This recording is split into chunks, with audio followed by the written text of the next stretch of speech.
Today we're going to be discussing the incident involving Zac Rinaldo. The NHL has laid down its suspension, so we'll discuss that as well. And that's coming up next.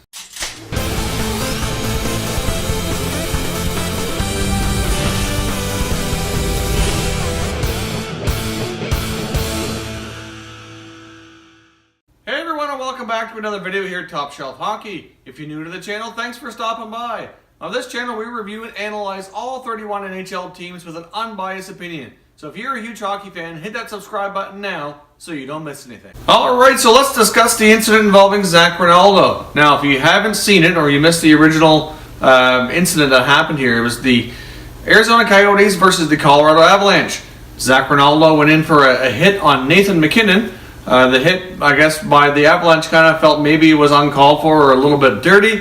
So defenseman, young defenseman that they picked up from Nashville, Samuel Girard, stepped up and hit Zac Rinaldo, and then he skated and he ended up sucker punching him and hit him once, but he hit him really hard. It was a sucker punch, and he put him down on the ice, and it was quite the incident. So obviously, if you haven't seen it, I will find the highlight, and I'll put a link in the description so you can watch the clip before you leave it in comments or form your opinion.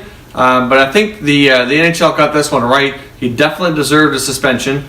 We knew it was more likely going to be 5+ once it was noted that he was offered an in-person hearing, because they are automatically offered that when it's going to be a higher number of games that they're considering for the suspension. Now, Zac Rinaldo does have a bit of a history. He's kind of one of the players left in the NHL that kind of, I don't know what you want to call him. He kind of falls into that goon category where he's kind of preliminary, like pretty well just a fighter. You don't really see a whole lot else from Zac Rinaldo. There isn't very much of that left in the NHL today. Most of that has been eliminated. And most of the so-called, I guess the tougher guys, or the guys that you do see fighting on occasion still, are able to play a regular shift and have a little bit more skill or offer much more to their teams than just an enforcer or that insurance policy that they like to call them sometimes. So Zac Rinaldo right now is playing for the Coyotes. He's certainly bounced around a fair bit in his career. Hasn't really had a really solid career by any means. He's pretty much made a living of being a tough guy. So if you look at his history and you look at this incident, I'm not surprised he was suspended. I'm not surprised that it was 6. To be honest, I thought it might have been a little bit more. I thought it might have been 8 to 10, just because this is the type of thing that the NHL is really pushing hard to get out of the game. And every once in a while, you kind of see them make an example of somebody to kind of reinforce that, kind of show that, listen, we are really trying hard to protect our players. We are trying to get this type of incident out of the game. And, obviously, they did suspend him. I think it's probably a fair number.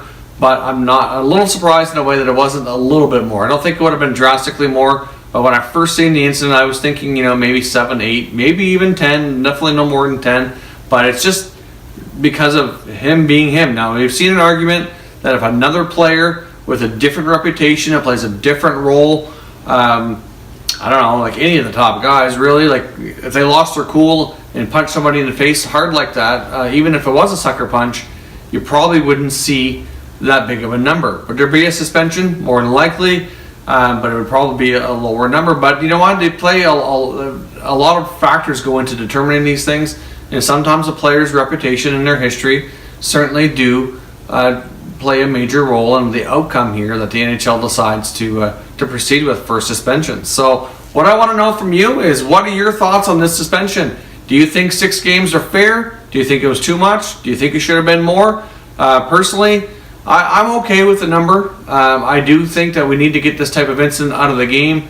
It's certainly uncalled for. There's no need of it. I mean, like typically this type of player, when it was more common in the league, they're there to kind of, protect the top stars. They're there to make sure that nobody messes with them. Well, that wasn't what happened here. He kind of went looking for trouble, in my opinion.